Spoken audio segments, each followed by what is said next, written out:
Hi friends, welcome to Tsp Recipes and Vlogs. இதுவரைக்கும் நீங்கள் நம்ம சேனலை சப்ஸ்கிரைப் பண்ணலை அப்படின்னா சப்ஸ்கிரைப் பண்ணிடுங்க, கூடவே பெல் ஐக்கானையும் கிளிக் பண்ணிடுங்க. இன்றைக்கி நம்மளோட சேனலில் ஒரு சூப்பரான கார முறுக்கு ரெசிபி பார்க்கலாம். தீபாவளி பண்டிகை நாள் நெருங்கிக்கிட்டே வருது. நம்மளோட சேனலில் இனி வர நாட்களில் இடையில ஸ்நாக்ஸ் அண்ட் ஸ்வீட்ஸ் பார்க்கலாம். ஏற்கனவே நம்மளோட சேனலில் நிறைய ஸ்நாக்ஸ் அண்ட் நிறைய ஸ்வீட்ஸ் நான் அப்லோட் பண்ணியிருக்கேன், அதுவும் போய் பாருங்கள்.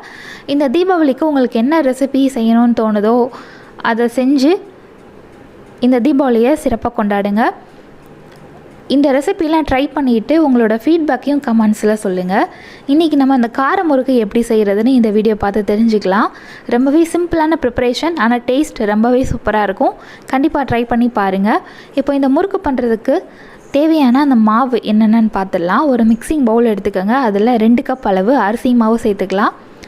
முறுக்கு பண்ணுறதுக்கு எப்போவுமே அரிசி மாவு வறுக்காத அரிசி மாவு யூஸ் பண்ணணும்னு சொல்லியிருக்கேன் இல்லையா, அதனால் வறுக்காத அரிசி மாவு 2 கப்பு, 1 கப் அளவு கடலை மாவு, அடுத்து பொட்டுக்கடலை சட்னிக்கு யூஸ் பண்ணுறது பொட்டுக்கடலை 1/4 கப்பு எடுத்திருக்கேன். அதை மிக்ஸி ஜாரில், ஈரம் இல்லாத மிக்ஸி ஜாரில் சேர்த்து இந்த மாதிரி பவுடரை அரைச்சி எடுத்துக்கோங்க.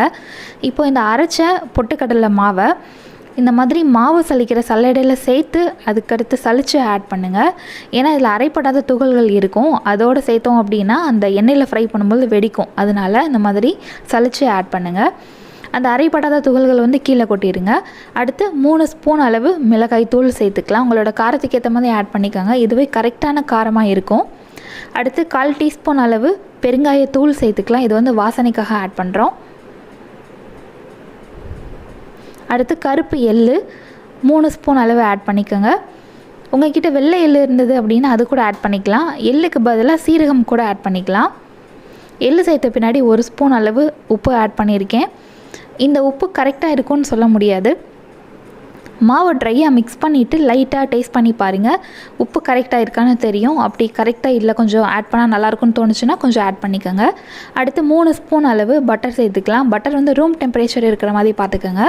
அடுத்து பட்டர் ஆட் பண்ண பின்னாடி ஃபஸ்ட்டு நம்ம இதை எல்லாத்தையும் ட்ரையாக மிக்ஸ் பண்ணணும். அதுக்கடுத்து கொஞ்சம் கொஞ்சமாக நார்மல் டேப் வாட்டர் யூஸ் பண்ணி நம்ம சப்பாத்தி மாவு பதத்துக்கு மிக்ஸ் பண்ணி கொண்டு வரணும்.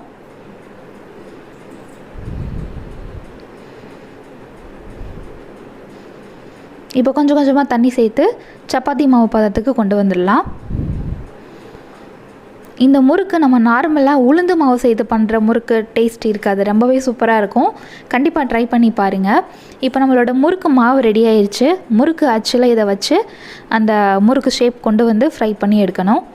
முறுக்கு அச்சில் நான் என்ன தட்டு எடுத்திருக்கேன் அப்படின்னா 3 ஹோல் இருக்கிற தட்டு, அது ஸ்டார் ஷேப்பில் இருக்கிற அந்த ஹோல் இருக்கிற தட்டு எடுத்திருக்கேன். இதே நீங்கள் ப்ளைன் ரவுண்ட் ஷேப்பில் இருக்கிற தட்டு கூட எடுத்துக்கலாம். உங்களுக்கு என்ன ஷேப்பில் வேணுமோ அது மாதிரி நீங்கள் முறுக்கு பண்ணிக்கலாம். இப்போ ஒரு முறுக்கு நான் ட்ரை பண்ணி பார்த்துருக்கேன், நல்லா வந்திருக்கு. ஏன்னா நம்ம முறுக்கு அடிக்கடி பண்ண மாட்டோம், எப்போயாவது ஸ்நாக்ஸ் சாப்பிட்ணுன்னு தோணுதுன்னா தான் பண்ணுவோம். அதனால் எடுத்தோடனே கொஞ்சம் சொதப்போம். அதனால் ஃபஸ்ட்டு நான் ட்ரை பண்ணி பார்த்துட்டு அதுக்கடுத்து மறுபடியும் ஒரு தடவை ட்ரை பண்ணி பார்ப்பேன். இப்போ செகண்ட் டைம் ட்ரை பண்ணுறேன் நான். இந்த மாதிரி ஒரு 2 ரவுண்டு மட்டும் சுற்றி அதை லாஸ்ட்டில் கட் பண்ணிடுங்க. இப்போ இதை நம்ம எண்ணெய் சூடு பண்ணி அந்த எண்ணெயில் ஃப்ரை பண்ணி எடுக்க போகிறோம், அவ்வளோதான். எண்ணெய் நல்லா காஞ்சிட்ருக்கு. இப்போ நம்ம ரெடி பண்ண அந்த முறுக்கை அந்த பிளேட்டு லைட்டாக சாய்ச்சாலே அது விழுந்துடும், சிரமம் இல்லாமல் விழுந்துடும். இப்போது அந்த முறுக்கு அந்த எண்ணெயில் நல்லா ஃப்ரை ஆன பின்னாடி நம்ம எடுத்துடலாம். அந்த ஒரு மாதிரி பபிள்ஸ் வர சவுண்டும் அந்த பபிள்ஸ் அந்த வரதும் ஸ்டாப் ஆகும். அந்த ஸ்டேஜில் நீங்கள் எடுக்கணும், வேகமாகவே எடுத்துடாதீங்க, இல்லாட்டி அந்த கிறிஸ்பினஸ் இல்லாமல் போயிடும். 2 சைடும் நல்லா கிறிஸ்பியாக வரட்டும். அந்த பபிள்ஸ் வர சவுண்டு, அந்த பபிள்ஸ் வரதும் குறைஞ்ச உடனே எண்ணெயிலேருந்து ஃபில்டர் பண்ணி எடுத்துருங்க, அவ்வளோதான். இதே மாதிரி எல்லா முறுக்கும் ரெடி பண்ணிடுங்க. நம்மளோட சுவையான கார முறுக்கு சூப்பராக ரெடி ஆயிடுச்சு. இந்த ரெசிபி நீங்களும் ட்ரை பண்ணி பாருங்கள். இந்த வீடியோ உங்களுக்கு பிடிச்சிருந்தது அப்படின்னா இந்த வீடியோக்கு ஒரு லைக் கொடுங்க, எல்லாத்துக்கும் ஷேர் பண்ணுங்கள், மறக்காமல் நம்ம சேனலை சப்ஸ்கிரைப் பண்ணுங்கள். நெக்ஸ்ட் வீடியோவில் நம்ம மீட் பண்ணலாம். தேங்க்யூ ஃபார் வாட்சிங்.